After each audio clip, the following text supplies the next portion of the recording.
ओम जयंती मंगला काली भद्रकाली कपालिनी दुर्गा क्षमा शिवा धात्री स्वाहा सुधा नमोस्तुते। जयत्वं देवी चा वायुपुत्राय धीमहि तन्नो वीरः प्रचोदयात्। हनुमते नमः। जगदम्बिकायै नमो नमः। आगे के कार्यक्रम को सुचारू रूप देते हुए सभी एक बार इस कार्यक्रम को शुरुआत करते हुए दीप प्रज्वलित के साथ में श्री राम जय राम का 13 बार उच्चारण हम करेंगे आचार पद्धति के माध्यम से। श्री राम जय जय राम, श्री राम जय जय राम, श्री राम जय जय राम, श्री राम जय राम जय जय राम, जय राम,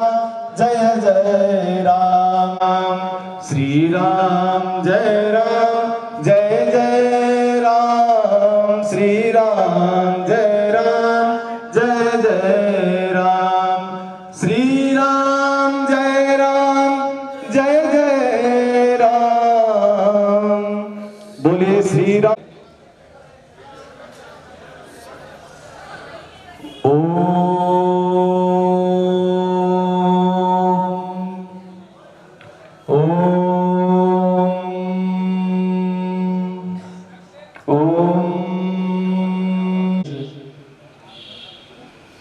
आचार पद्धति के अनुसार आगे चल करके अतिथि परिचय रूप में राकेश जी शर्मा से निवेदन करता हूं कि आगे आकर के सभी अतिथियों का परिचय करवाएं। जय श्री राम।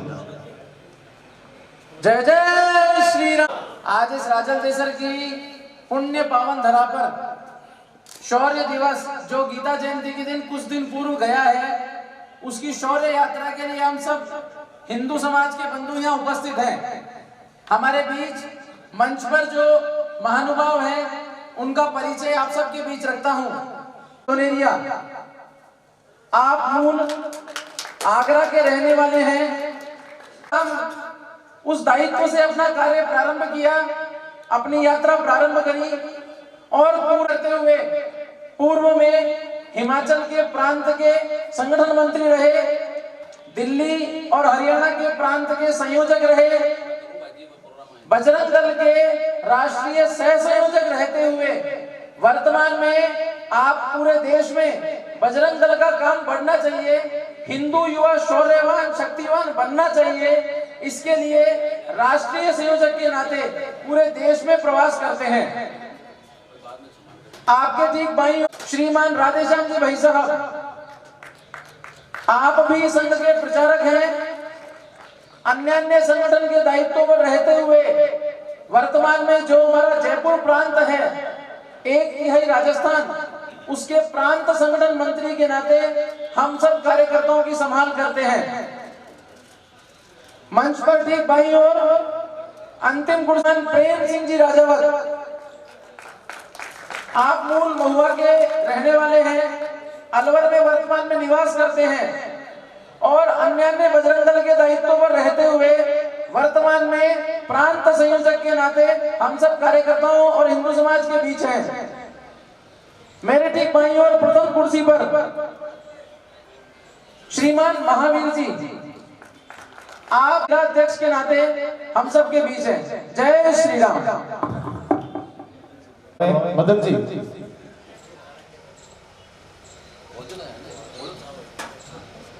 हमारे बीच में पूर्व मंत्री राजकुमार जी रिणवा पधारे हैं, मैं उनका स्वागत कर रहा हूँ।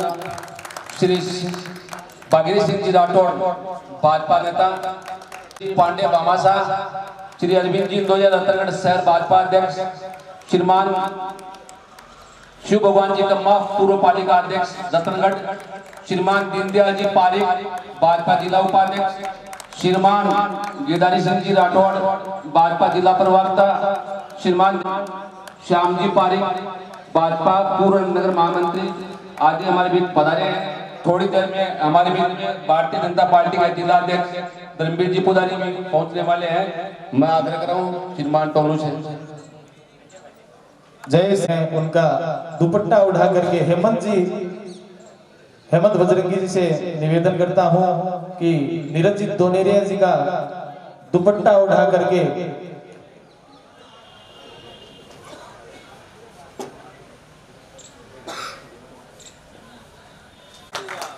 जय जय श्री राम, जय जय श्री राम। नरेश जी दुपट्टा उठा करके स्वागत करेंगे। जय जय श्री राम बीच में करेंगे। जय श्री राम, जय जय श्री राम। महावीर जी महर्षि जिलाध्यक्ष अब इनके अध्यक्ष हैं, वो आगे आकर के नीरज जी धोनेरिया जी को एक राम दरबार की भव्य तस्वीर है वो भेंट करेंगे। हेमंत जी से, शीतल जी से आगे आकर के निवेदन करता हूं कि इनका एक राम दरबार की जो भव्य प्रतिमा है, जो तस्वीर है, इनको देकर के उनका स्वागत अभिनंदन करेंगे। श्री राम विद्यालय के भुवनेश्वर जी शर्मा है, इनको भी आगे आगे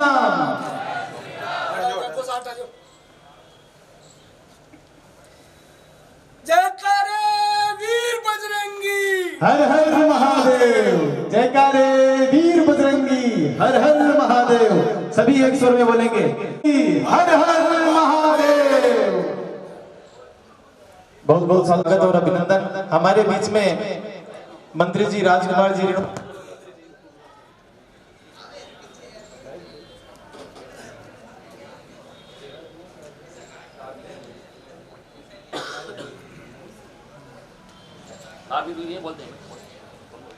पूर्व मंत्री जी राजकुमार जी रेणुवा जी, उनसे आग्रह करूंगा कि मंच पर आए।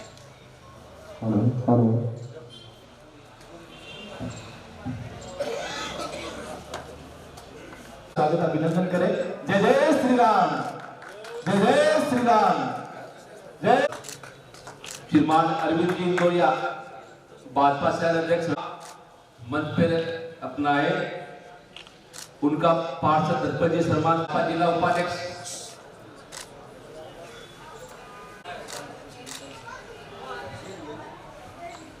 श्रीमान ओम प्रकाश जी श्रीमान पूर्व भाजपा नगर अध्यक्ष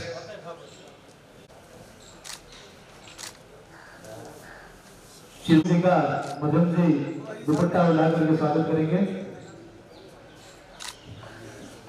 जय जय श्री राम।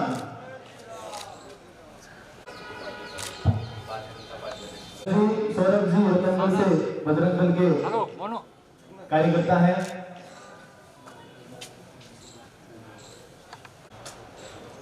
अब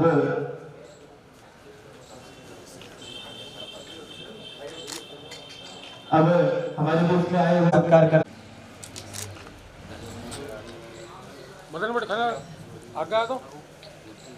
निवेदन करूंगा कि धोनेरिया जी को साथियों को दिया जा रहा है। एक बार जय जय श्री राम, जय जय श्री राम, जय जय। इनका साफा उठा करके स्वागत करें। जय श्री राम, जय जय श्री राम। प्रेम जी राजावत जी प्रांत संयोजक जयपुर से हैं, इनका भी साफा उठा करके सर्वश्रेष्ठ सर्वव्यापी और लोकात्मा महानायक जिनको महापुरुष कहते हैं और भगवान विष्णु के अवतार हैं, इनके प्रांत सह संयोजक जी राकेश जी शर्मा है, इनका साफा उठा करके स्वागत अभिनंदन करें। महावीर जी महर्षि जिलाध्यक्ष रतनगढ़ जिला है विश्व हिंदू परिषद, स्वागत अभिनंदन की कड़ी को यहाँ पर विराम देते हुए नीरज जी बजरंग दल की जितनी भी समीक्षाएं, जितनी भी बैठकें होती हैं, उनमें करतल वादन नहीं होता है, तालियां नहीं बजाई जाती है, सिर्फ जय श्री राम के नारे जरूर लगाए जाते हैं। इसलिए सभी से निवेदन करता हूं कि जय श्री राम का जयकारा। राम दरबार की तस्वीर भेंट करके हम स्वागत करें कि मंच पर आए। ये दोनों कार सेवक तस्वीर भेंट करके जय श्री राम, जय जय श्री राम से निवेदन करूंगा कि मंच पर आए।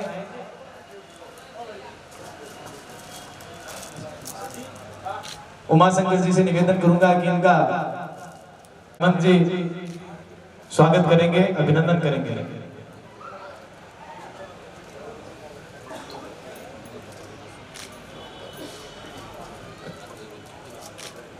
जय श्री राम। बार की तस्वीर भेंट करके स्वागत अभिनंदन करेंगे।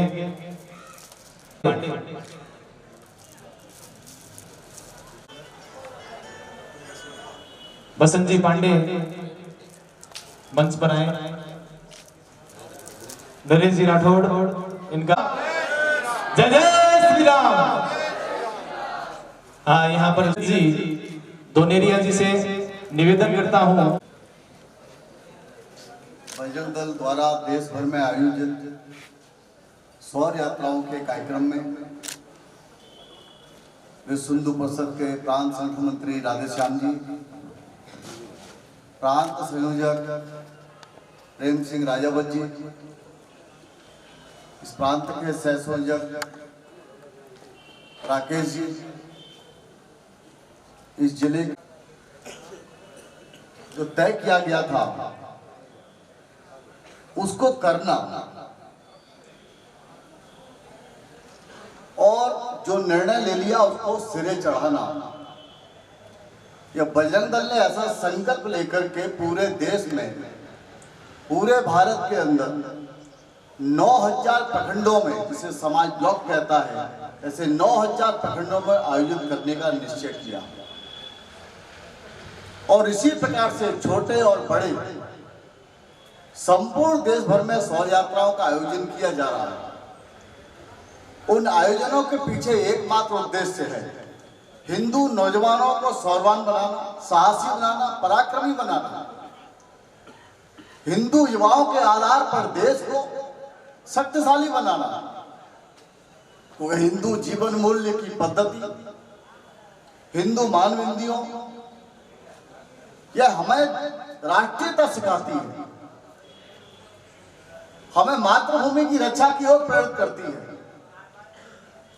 हिंदू जीवन मूल्यों ने कभी भी देश को तोड़ने का, देश के विरोध में चलने का ये पाठ नहीं पढ़ाया। हम सबके यहाँ संत, सन्यासी, जिन्होंने सनातन परंपरा विकसित की, उनके गीत रहते हैं नौजवानों के लिए, समाज के लिए।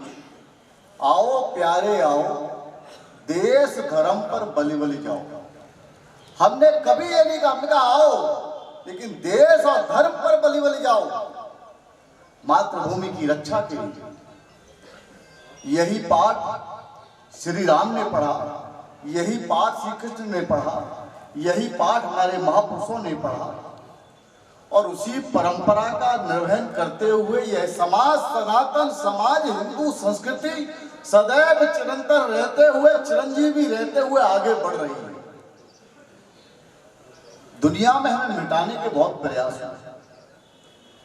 हम सबको पता है 712 में मोहम्मद बिन कासिम ने पहला हमारे ऊपर किया, लेकिन जाते समय समाज के युवा नौजवानों ने उससे टक्कर लिया, लूटा हुआ माल वापस लिया और अधमरा करके वापस भेजा।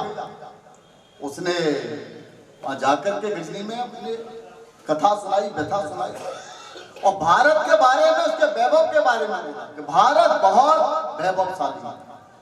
वहां के मंदिरों के गुंबजों पर स्वर्ण कलश लगे हैं, स्वर्ण लगा है, हीरे जवाहरात मोती, दरवाजे चांदी और सोने के हैं। वहां की महिलाएं आभूषणों से ढकी रहती हैं। वहां के घर के दरवाजों पर ताले नहीं लगते। उसने हमारा वैभव सुनाया, लेकिन हमारे धर्म की, हमारे ज्ञान की, हमारे जीवन मूल्य की उच्चता नहीं बताई, क्योंकि लुटेरे थे, आक्रमणकारी थे, आक्रमणकारी आए थे, लूटने ही आए थे, वैभव ही दिखा, हमारे धर्म की विशालता नहीं दिखी। उनका भांजा सालार मसूद जो उसमें छोटा सा था, वो सुन रहा था, लेकिन उसे लूटा तब जा सकता है अगर 1 लाख की सेना लेकर जाए। अगर कम लेकर जाएंगे तो वहां के लोग पराक्रमी भी हैं, मेरी जैसी हालत करके भेजेंगे। 40 साल के बाद में उसका भांजा सालार मसूद 1 लाख की सेना लेकर आया, 1 लाख की सेना लेकर आया और वो अंदर तक मारण क्षमता करता हुआ गया। कुछ हिंदू समाज की कमजोरी भी उसने मामा से सुनकर के कमजोरी भी जाके ले ली थी, तो सेना के साथ में गायों को आगे बांधकर लाया। भारत के उस समय के किसी भी राजा ने, सैनिकों ने हथियार चलाना स्वीकार नहीं किया, क्योंकि गाय को हम मां मानते हैं और गाय का पाप अपने ऊपर नहीं लेंगे, हम गौ हत्या नहीं करेंगे। और उनको एक तरह से सीधा का सीधा कॉरिडोर दे दिया, आगे बढ़ता चला गया, काशी तक पहुंच गया। लेकिन उसी समय क्योंकि धरती नौजवानों की है, ये धरती राजस्थानी धरती जिस प्रकार से सूरमाओं की कहलाती है, पराक्रमी की कहलाती है, जगह जगह पर यह मातृभूमि की रक्षा के लिए जीवन जीने वाले नौजवान हैं। ऐसे ही एक नौजवान ने उस समय के राजा सोहिल देव ने उठकर खड़ा हो गया, अपने बुजुर्ग पिता से कहा कि मैं इसका मार्ग रोकूंगा, मैं अपने सामने मंदिरों को टूटता हुआ, मैं अपने सामने गाय की हत्या होते हुए, मैं अपनी मान बिंदुओं की, माता बहनों का अपमान सहन नहीं कर सकता। लोगों ने सुझाव भी दिया, इतनी बड़ी सेना लड़ना नहीं चाहिए, लेकिन नहीं, मैं लड़ूंगा, विजय का संकल्प लेकर निकलूंगा, लेकिन हारूंगा जीता ये बात का है कि मैं विजय का संकल्प लेकर मार्ग रोकूंगा और विजय से प्राप्त करूंगा। इनकी भी कोई न कोई कमजोरी होगी, यह सोच करके उनने उस समय का समाज हमारा योजना बनाई। तो मालूम पड़ा कमजोरी तो है, तो क्या है, हम गाय को नहीं मार सकते, गाय हमारी माँ है, मानबिंदु है, लेकिन यह जो इन्होंने चाल चली है, जो इन्होंने षड्यंत्र किया है, तो इनके लिए है कि जिसे हम बारहा कहते हैं, जिसे हम सूरा कहते हैं, जिसे हम सुगर कहते हैं, उसको जवान पर, जिब्या पर लेना नाम पसंद नहीं करते। अगर हमने उसका प्रयोग किया तो कुछ हो सकता है। संपूर्ण स्टेट के, संपूर्ण राज्य के जितना भी उस समय का बाल्मीकि समाज था, जितना भी समाज था, जितना सुगर पालन करने वाले लोग थे, उन सबको बुलाया, उन सबको सुगर भी बुलाया, अपनी सेना में शामिल किया, उन सबके लिए पिंजड़े बनवाए, उन सबको युद्ध की बेला आते आते उन सबको शराब पिलाई गई। और पहले युद्ध में हाथी को भी मदमस्त किया जाता था, उसके बाद हाथी को लड़ने भेजा जाता था, इनको भी पिलाई, बैलगाड़ी पर पीछे लगवाया और सेना चल पड़ी। उसे उम्मीद थी उसको सालार मसूद को कि ये मेरे आते आते छोड़ देंगे और राजाओं की तरह, ये अड़ गया। सामने जैसे जैसे सेना लड़ने की स्थिति में आ गई और आते आते उन्हें उम्मीद थी हट जाएंगे, लेकिन उन्होंने अपनी जो बैलगाड़ी में सुगर बंधे हुए थे डाले में, उनको आगे कर दिया, सेना पीछे हो गई और डाले तिरछे करके खोल दिए। और सुगर की आदत है, जहां रास्ता मिले वहां भागता, तिरछा भागता, सीधा भी भागता नहीं। वो भागा, वो निकल करके बड़ी स्पीड से सबके सब हजारों की संख्या में भागे। उनको देखकर उनसे बचने के लिए ये तितर बितर होकर भागे, अपने आप को टच भी न कर ले, छू न सके, इसलिए विपरीत पीछे भागे। और भागती हुई सेना पर राजा सोहिल देव के 20,000 सैनिकों ने धावा बोल दिया और 4 घंटे में 1 लाख से ऊपर काट के फेंक दिया और सालार मसूद को जिंदा पकड़कर अंग भंग करके वहीं जिंदा गाड़ दिया। बैराज की धरती पर जाना, राजा सोहिल देव को नमन करना और उसी स्थान पर वहां 4 जूते सालार मसूद की मजार पे मानना, जो कच्ची। ये जैसी स्थिति, जैसी परिस्थिति, वैसा हमारे नौजवानों ने, पराक्रमी नौजवानों ने मातृभूमि की रक्षा के लिए रास्ता निकाल कर किया। आज की आवश्यकता भी वैसी ही है, कोई अलग नहीं है, क्योंकि देश का विभाजन हुआ, उससे पहले सबने स्वतंत्रता लड़ाई लड़ी, तो उस समय तय था कि जब भी कोई विभाजन तय नहीं था, जब विभाजन हमने नहीं मांगा था, विभाजन मांगा देश के मुसलमानों ने। उन्होंने कहा हम हिंदुओं के साथ सामूहिक नहीं रह सकते, हमें अलग से पाकिस्तान चाहिए। उनको धर्म के आधार पर देश का विभाजन करके पाकिस्तान दिया, कहा जाओ हम यहाँ रहेंगे, तुम वहां रह लो, कोई दिक्कत की बात नहीं। लेकिन हमारे 25 लाख लोगों के कत्ल किए गए, उसके कत्ल के ऊपर हमारे देश का विभाजन हुआ, उस पीड़ा के ऊपर विभाजन हुआ, भारत माता को रक्त रंजित करके विभाजन हुआ, हमारी भावनाओं को ठेस पहुंचा करके हुआ, हमको धोखा दे करके हुआ। क्योंकि उससे पहले कहा गया था अगर विभाजन होगा तो मेरी लाश के ऊपर से होगा। ये कहने वाले नेता पे विश्वास था, वो जिंदा बने रहे और भारत का विभाजन हुआ, हिंदुओं के साथ धोखा हुआ। ये खंडित आजादी हमको जब कह दिया था तो उसके बाद एक कायर और कमजोर निर्णय और हुआ। वो कायर निर्णय यह हुआ, जब कह दिया था वहां जाना है तो जाने देते। अंतिम समय 2.5-3 करोड़ लोग रह गए, अपने वोट जैसे नजर आए और उनको रोक लिया गया। कहा जो यहाँ मुस्लिम रहना चाहे वो यहाँ रह जाए और जो पाकिस्तान में हिंदू रहना चाहे वो वहां रह जाए। यह कमजोर और कायर निर्णय इस देश के लिए आज समस्या बन गया। समस्या नहीं, इस देश के लिए नासूर समस्या बन गया। विभाजन के समय इसे हम संपूर्ण भारत में बेहद मानते हैं, बेहद आस्था से, श्रद्धा से, सम्मान से नाम लेते हैं। वो नाम है डॉक्टर भीमराव अम्बेडकर। डॉक्टर भीमराव अम्बेडकर जी विभाजन के बिल्कुल पक्ष में नहीं थे। डॉक्टर भीमराव अम्बेडकर जी ने स्पष्ट रूप से उस समय कहा था, जो उन्होंने कहा था आज दिखाई देता है। जिनको हमारे साथ लगना चाहिए था, जिन पर हिंदुओं ने कृपा की थी, जिन्होंने भारत के अन्य नागरिक ने कृपा की थी, बहुसंख्य समाज ने कृपा की थी, वह कृपा के भाव से कृतज्ञ रहते हुए उनको भारत में अपने छोटे भाई की तरह रहते हुए समरस होना चाहिए था, समाज को अंगभूत कर लेना चाहिए था। वह न करते हुए उन्होंने इस्लामिक जिहाद, कुरान, हदीस और शरीयत का मार्ग चुन लिया। आज जिसके कारण देश में उसी की वजह से लव जिहाद है, उसी की वजह से दंगा है, उसी की वजह से गौ हत्या है और उसी की वजह से भारत में अस्थिरता है। आज उसी के कारण देश में आज सपने देखते हैं। आज PFI के छापा पड़ा बिहार की फुलवारी शरीफ में, तो 2047 में भारत को फिर से इस्लामिक स्टेट बनाएंगे। पाकिस्तान नहीं, अफगानिस्तान जैसा बनाएंगे। इतने नापाक इरादे पाल कर बैठे हैं और जिसके लिए एक पत्नी संविधान के सम्मत और 3 पत्नी शरीयत के अनुसार एक घर में 18 से 23 की संख्या निकल के आ रही है 2021 की जनगणना में। ये नापाक इरादे पाल करके केवल जनसंख्या बढ़ाकर भारत में फिर से कब्जा करने का षड्यंत्र, और इससे भी बड़ा षड्यंत्र इसके लिए कि भारत में जो हिंदू है वो हिंदू पहले से बच्चे कम करता है। उसकी जो लड़कियां हैं उनकी लड़की, हिंदू लड़की फंसाओ, मुस्लिम आबादी बढ़ाओ, हिंदू लड़की के गर्भ से मुस्लिम बच्चे पैदा हो, इसके लिए लव जिहाद का षड्यंत्र किया है ताकि हिंदू लड़की के गर्भ से भी मुस्लिम बच्चे पैदा हो। उनको ले लेंगे तो खलील शकील अकील पैदा होगा, कोई सौरभ गौरव पैदा नहीं होगा। ये षड्यंत्र आज देश में हजारों की संख्या में षड्यंत्र चल रहा है।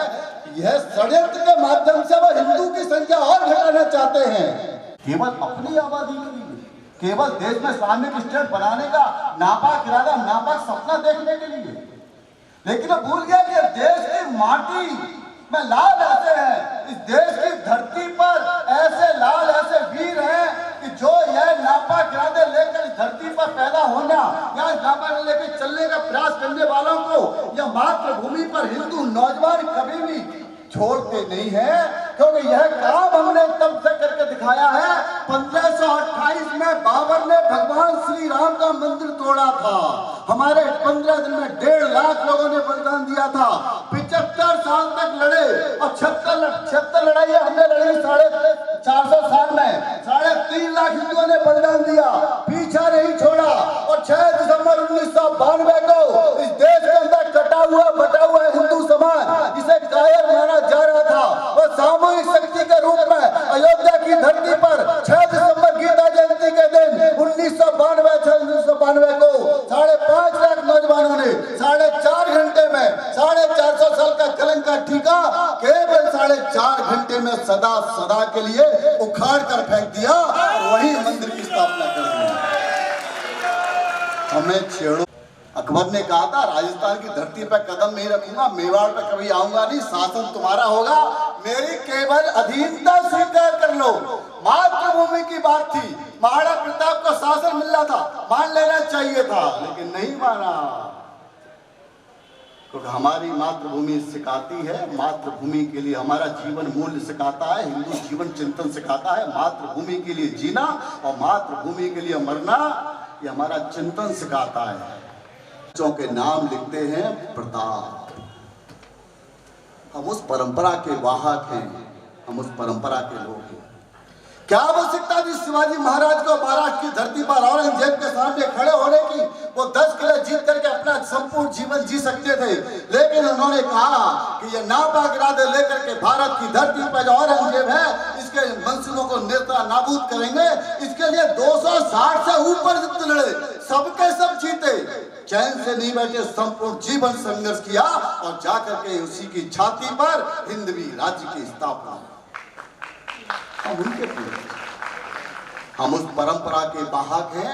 इस धरती पर जब जब नापाक इरादे लेकर कोई आया है, जब जब नापाक इरादे लेकर कोई पनपा है, उसको जड़मूल समाप्त करने का काम हमेशा इस धरती के मिट्टी के लालों ने किया है और करते रहेंगे। आज वही काम इस देश के अंदर 51 लाख हिंदू नौजवानों का संगठन बजरंग दल कर रहा है। आज बजरंग दल वही काम कर रहा है। 6 दिसंबर को एक पराक्रम करके दिखा चुका है। 1996 को हमारी अमरनाथ यात्रा रोकने की कोशिश की थी। 50,000 हिंदू नौजवानों ने अपने माथे पर भगवा कफन बांधकर और वहां पहुंचकर आतंकवादियों के चैलेंज को स्वीकार करते हुए वहां पहुंचकर 1996 में राम अमरनाथ की यात्रा की, हमारा अस्तित्व का प्रतीक थी। और आज वो यात्रा 3.5 लाख से 4.5 लाख चल रही है।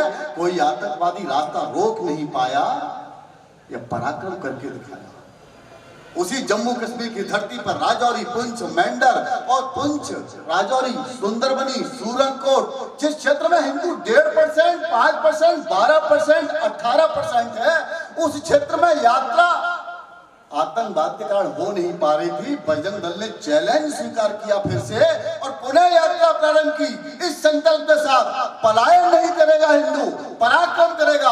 आज 15 साल की हमारी मेहनत का परिणाम है कि 4% हिंदू वहां फिर से बढ़ गए।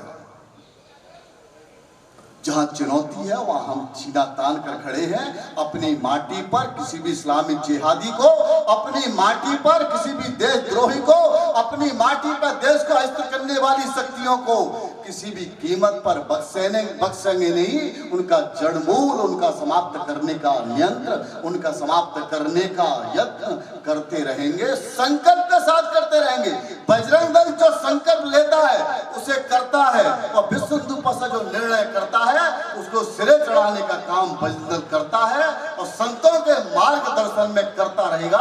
ये हमने सदैव संकल्प लेके किया है, आगे भी करते रहेंगे। तो उनको पहले सम्मान दिया गया, वो झुके नहीं, सम्मान से पिघले नहीं। तो कहा धर्मांतरण को डराया गया, धमकाया गया। धमकाने के लिए उन्होंने पहले सतीदास का बलिदान लिया। बोले अगर तुमने धर्म परिवर्तन नहीं किया तो तुमको आरे से चीर देंगे जिंदा। उनने कहा गुरु अगर आज्ञा देंगे तो करूंगा, अन्यथा नहीं करूंगा। सतीदास को पूरा का पूरा आरे से सबके सामने जिंदा चीर दिया, लेकिन वह टस से मस नहीं हुआ। जब उसका शरीर छूटा तो वो सतीदास ही थे, हिंदू ही थे। अगले दिन फिर भयभीत करने के लिए मतीदास को कहा कि जिंदा कढ़ाई में खौला देंगे। उन्हें स्वीकार कर लिया। जिंदा कढ़ाई में मतीदास खौल गए, लेकिन मतीदास हिंदू ही रहे। आज भी हम मतीदास कहते हैं, वो कोई खान वान नहीं बने, अपना बलिदान दे दिया। और उसके बाद में गुरु तेग बहादुर की गर्दन धड़ से अलग कर अपना बलिदान दे दिया, लेकिन सार नहीं दी, अपना धर्म नहीं बदला। हम तब हिंदू हैं, किसी लोभ में प्रलोभन में नहीं आए। लेकिन आज हमारा कोई पड़ोसी, कल तक राहुल था और मालूम पड़ा कि वो हमारा पड़ोसी ईसाई बन गया। हमें पड़ोस में देखना चाहिए आखिर ईसाई क्यों बन गया, क्या संकट था, क्या समस्या थी, क्या आवश्यकता थी। हम हजारों रुपए खर्च करते हैं आपस में अन्य समाज के कार्यक्रम में। हो सकता है 10-20 हजार रुपए के सहयोग के माध्यम से वो वापस आ सकता है, या आवश्यकता पड़ी उसकी आवश्यकता की पूर्ति कर दी, इसलिए दबाव में चला गया हो। आज हमें यही भी करना पड़ेगा। आज हमारे यहाँ करके दिखाया। हमारे यहाँ स्वामी श्रद्धानंद जी ने 1 लाख से ऊपर लोग घर वापसी कराई, जिसकी बाद में रशीद मसूद ने हत्या की दिल्ली के चांदनी चौक पर। लेकिन 1 लाख लोगों से ऊपर स्वामी श्रद्धानंद ने, जिनका धर्मांतरण हुआ था, उनकी वापसी कराने में संकल्प लेकर के कराई। हमारे उड़ीसा में लक्ष्मण सरस्वती संत ने 65,000 से ऊपर जो ईसाई हो गए तो उनकी घर वापसी कराई। बाद में उनकी हत्या नक्सलाइट ने कर दी, बलिदान दे दिए इन लोगों ने, लेकिन अपने भी धर्म नहीं बदले और जो चले गए थे उनको वापस लाने का काम किया। वर्तमान समय में विश्व हिंदू परिषद ने यह निर्णय लिया है और बजरंग दल इसको सिरे चढ़ाएगा। ये याद रखना, बजरंग दल जो निर्णय कर लेता है, बजरंग दल जो संकल्प कर लेता है, उसे दुनिया की कोई सामर्थ्य नहीं है कि रोक ले, सिरे चढ़ेगा ही चढ़ेगा। आज राजस्थान की धरती पर हमने काम करके दिखाया है। 5 साल में 3.5 लाख चौहान वंशी मुसलमानों को जो धर्मांतरित हो गए थे पृथ्वीराज चौहान के हमले, पृथ्वीराज चौहान की पराजय के बाद, आज उनको उस क्षेत्र के अंदर 5.5 लाख लोगों को घर वापस करने का काम डंके की चोट पर हमने किया है। कल तक वो कहते थे भारत माता की जय नहीं कहेंगे, कल तक वो कहते थे अल्लाह के अलावा हमारा सर कहीं नहीं झुकेगा, कल तक वो कहते थे, लेकिन आज वो कह रहे हैं आकर भारत माता की जय। आज वो कह रहे हैं सर्वे भवन्तु सुखिनः सर्वे सन्तु निरामया सर्वे भद्राणि पश्यन्तु मां कश्चित् दुर्भाग्यवती, विश्व का कल्याण। देश की समस्या यही है। समस्या का जड़मूल समाप्त करने के लिए हमको जगह जगह पर हिंदू को सामूहिक होना पड़ेगा, हिंदू हम सब एक के भाव से होना पड़ेगा। यह काम विश्व हिंदू परिषद 1964 से कर रहा है, विश्व हिंदू परिषद तो संकल्प लेकर कर रहा है। इसीलिए राम जन्मभूमि के आंदोलन में हमने यह संकल्प लिया, संपूर्ण समाज को साथ लेकर के किया। जो हिंदू बटा हुआ दिखता था आज वो सामूहिक होने लगा। जो हिंदू कभी गर्व से हिंदू नहीं कहता था, वो 6 दिसंबर को सामूहिक होकर 5.5 लाख नौजवान कहो गर्व से हम हिंदू है ये कह रहा था, ये कहकर करके दिखाया। आज हिंदू गौरव के साथ गर्व से हिंदू कहता है, आज गर्व महसूस करता है। कभी अकेले कहने वाले स्वामी विवेकानंद थे, तब अकेले थे, लेकिन इस देश में आज करोड़ों हिंदू ये कह रहा है, संकल्प के साथ कह रहा है। आज इसी प्रकार से आगे बढ़ते हुए हिंदू जैसे जैसे ताकतवर हो रहा है, हिंदू समाज ने जो जो संकल्प लिए थे, हमारे पूर्वजों ने जो संकल्प लिए थे, वो संकल्प हम आगे बढ़ रहे हैं। और वो संकल्प थे कि धारा 370 भारत को अभिन्न अंग बनाएंगे। तो कश्मीर घाटी को जो लोग नहीं मानते हैं वह भारत का हिस्सा है। जो ऐसे कहते थे कश्मीर कभी भारत का नहीं होगा, 370 कभी नहीं हटेगी, 370 हटेगी तो हाथ जल जाएंगे, तिरंगे पकड़ने वाले लोग नहीं होंगे। आज वो लोग नजर छुपा के छिपे हुए बैठे हैं और तिरंगा आज 370 हटने के बाद उसी लाल चौक पर जहां चुनौती थी वही गाड़ दिया और वही तिरंगा लहरा रहा है शान से। आज वही तिरंगा लहरा है। आज जो वहां कहेगा कश्मीर भारत का हिस्सा नहीं, उसके भेजे पर वहां की सेना, वहां का प्रशासन कितनी गोली मारेगा ये उसकी इच्छा है, लेकिन प्रसाद वहां पर तिरंगा शान से लहरा। जिस डल झील में आतंकवादी बोटों पर बैठ के योजना बनाते थे हमलों की, आज वहां पर तिरंगे झंडे हर बोट पे लहरा रहे हैं। आज ये पराक्रम का काम जो संकल्प हमने लिए थे वो संकल्प पूर्ण हो रहे हैं। और जहां पर 1528 में कभी बाबर ने मंदिर तोड़ा था, आज उसी स्थान पर संकल्प लेकर के 1984 में राम जन्मभूमि पे भगवान श्री राम का भव्य मंदिर बनना चाहिए। हमारी जन्मभूमि वापस मिलनी चाहिए, हिंदुओं की आस्था का प्रतीक, हिंदुओं के स्वाभिमान का प्रतीक और वापस होना चाहिए, हमारे अपमान का परिमार्जन होना चाहिए। आज उसी स्थान पर 350 फीट लंबा, 250 फीट चौड़ा और 161 फीट ऊंचा उसी स्थान पर, उसी जगह पर भगवान श्री राम का भव्य मंदिर बन रहा है। यह पराक्रम हमने करके दिखाया। जो संकल्प हमने लिए थे हम एक एक करके आगे बढ़ रहे हैं और उनको आगे बढ़ते हुए संकल्पों को पूरा कर रहे हैं, क्योंकि यह संकल्प हमने नहीं लिए, वर्तमान पीढ़ी ने नहीं लिए, यह संकल्प हमारे पूर्वजों ने लिए थे। यह सपना हमारे पूर्वजों ने देखा था, उनका सपना पूरा करना हमारे वर्तमान समय के हिंदू समाज, हिंदू नौजवानों का कर्तव्य है। इसलिए कर्तव्य मानते हुए देश में जो इस्लामिक जिहाद, देश में जो ईसाई धर्मांतरण, देश में जो वाम पंथ है, इसको जड़मूल समाप्त करने के लिए इस देश के अंदर 30,000 ऐसे स्थान जहां पहले मंदिर थे, जहां आज कब्रिस्तान बन गए, जहां पर यह मजारें बन गई, जहां पर ईदगाह बन गए, या जहां पर अवैध रूप से मदरसे बन गए या चर्चा बन गई। ऐसे 30,000 स्थानों को पुनः प्राप्त करेंगे, ये हमारे पूर्वजों का संकल्प था। और इसके साथ ही 21 करोड़ मुसलमान और 6 करोड़ ईसाई जो इस धर्मांतरित हिंदू है, इन सबका डीएनए हिंदू है। सबके फोर फादर ये सब अपने स्वयं भी स्वीकार करते हैं और इन सबके फोर फादर हिंदू थे। कभी भी चाहे तो डीएनए चेक कर लेना, ये सबके सब हिंदू हैं, धर्मांतरित हिंदू हैं। इसीलिए जिनके धर्मांतरित हुए हैं, जो सनातन से कटे हैं, इन सबको पुनः घर वापसी इनकी संकल्प के साथ करेंगे, डंके की चोट के करेंगे। जो कुछ हमारे पूर्वजों ने खोया है आने वाले वर्षों में उन सबको पुनः प्राप्त करेंगे। इस संकल्प के साथ निकले हैं। मार्ग में जो आएगा उसके सीने पर अपनी लात रख के भी आगे बढ़ना पड़ेगा, तो भी आगे बढ़ेंगे, अपने पूर्वजों के संकल्पों को पूरा करेंगे। क्योंकि ये मैं नहीं, इस देश के अंदर महर्षि अरविंद ने कहा है कि भारत का विभाजन अप्राकृतिक है। इसलिए देश आज नहीं तो कल प्राकृतिक रूप से, प्राकृतिक रूप से प्रकृति की नियति होगी, यह देश फिर से अखंड होगा। अखंड होने का संकल्प हमारे पूर्वजों ने लिया है। इसके आगे ही अशोक सिंघल जी ने कहा, जिन्होंने राम जन्मभूमि आंदोलन चलाया, उन्होंने कहा इस देश को राजनीतिक आजादी 1947 में मिल गई थी, लेकिन अभी धार्मिक सांस्कृतिक आजादी अभी नहीं मिली है।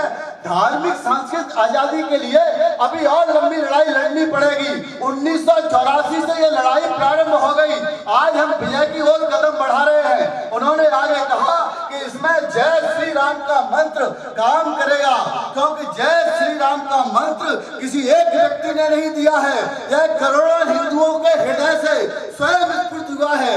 आगे चल करके यही भारत को धार्मिक सांस्कृतिक आजादी प्राप्त करेगा। ये लंबे संघर्ष को हमें लड़ना पड़ेगा, इसके लिए तैयार और तत्पर रहो, ये अवश्य हमें मिलेगा। मित्रों, आज हमारी बढ़ती हुई ताकत देखकर, आज हमारे बढ़ते हुए कार्यों को देखकर, आज हम जिन संकल्पों को ले रहे को पूरा करते हुए देखकर कुछ लोगों के पेट में भी दर्द होने लगा है कि हिंदू सामूहिक कैसे हो रहा है। कल तक जिनको मुस्लिम वोट दिखते थे, जिनको कल इस्लामिक जिहादी दिखता था, आज उनके मन में यह भय भी हो गया है। तो आज वो जिनके पीढ़ियों ने देश को बांटा, जिनकी पीढ़ियों ने देश बांटा, देश का विभाजन किया, आज वो उनकी पीढ़ी के लोग कहने लगे हैं जय श्री राम कहते हैं विष्णु आरएसएस के लोग। आज वो कहते हैं सिया राम नहीं कहते, आज वो कहते हे राम नहीं कहते। हे अभिषिक्त लोगों, तुम्हें यह ध्यान नहीं कि श्री राम में भी श्री है और सिया राम में भी श्री है। और हे राम तो हम तब कहें जब कोई अचंबा हो, कोई घटना घटे। हम तो इसके आगे भी कहते हैं राम नाम सत्य है। वो क्यों नहीं कहते?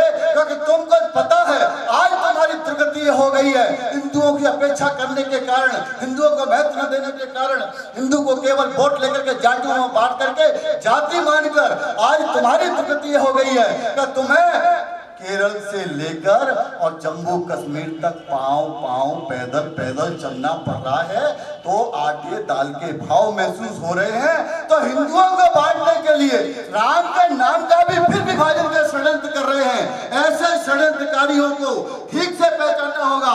राम की तरह जैसे राम ने रावण को पहचान लिया था माता सीता का हरण करने पर, और रावण का राम ने, युवा राम ने संकल्प लेकर के और जड़ मूल समाप्त कर दिया था।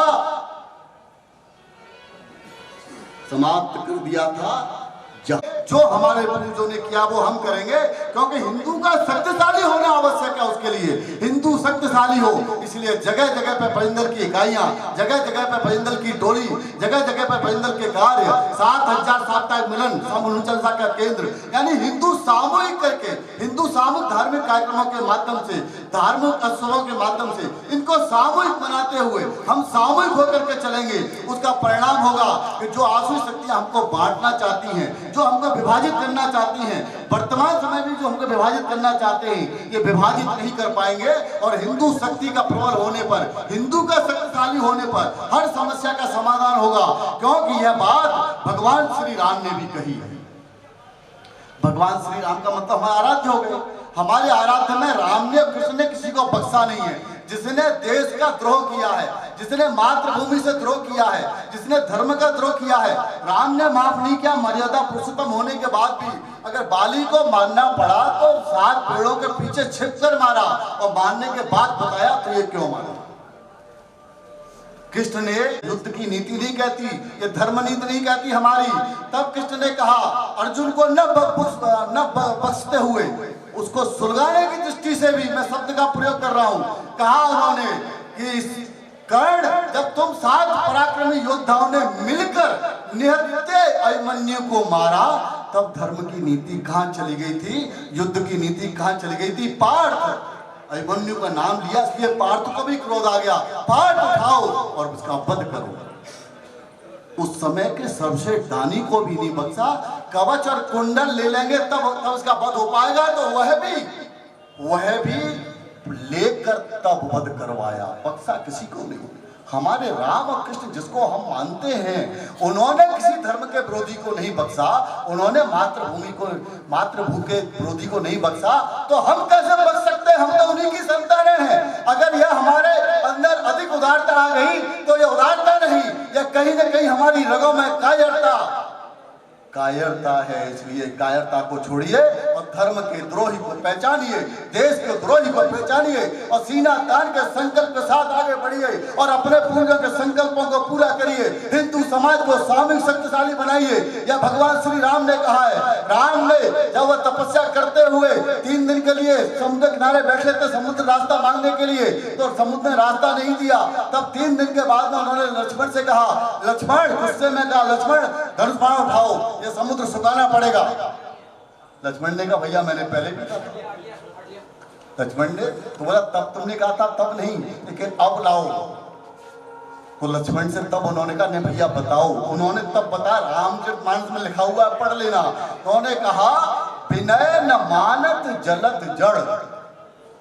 विनय, ये तुम्हारी विनम्रता को इस्लामिक जिहादी जो इस्लामिक स्टेट का सपना देख रहे हैं, जो लव जिहाद के माध्यम से हिंदुओं की संख्या करना चाहते हैं, वो आपके विनय को नहीं मानेंगे, वो आपके भाईचारे को नहीं मानेंगे। जो गाय को रोटी के साथ खाना चाह रहे हैं, और जो गंगा जमुनी तहजीब के नाम पर कन्हैया लाल की हत्या 26-26 तलवार के बाण करके कर रहे हैं, वो तुम्हारी विनम्रता को नहीं, तुम्हारी ताकत को, तुम्हारे शक्तिशालीपन को, तुम्हारी सामूहिकता को मानेंगे।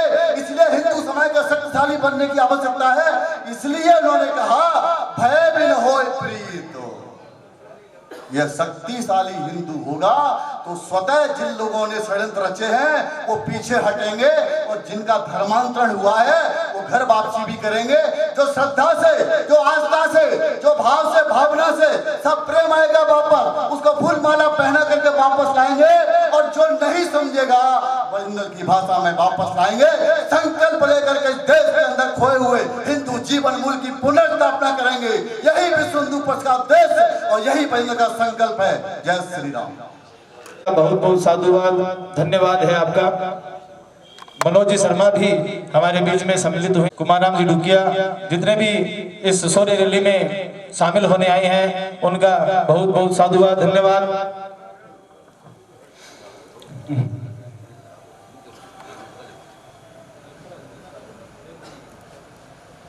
अब हमारे जितने भी साथी यहाँ पर मौजूद हैं, जितने भी बजरंगी इस सेना में मौजूद है, उनसे सभी से निवेदन है कि 3 की कतार में चल के इस शोभा यात्रा में शामिल होना है। 3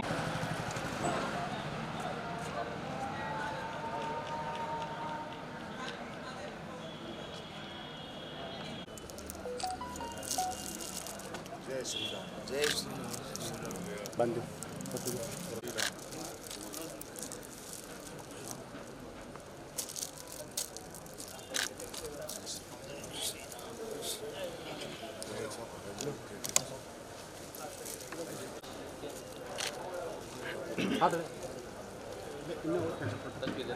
तस्वीर दिया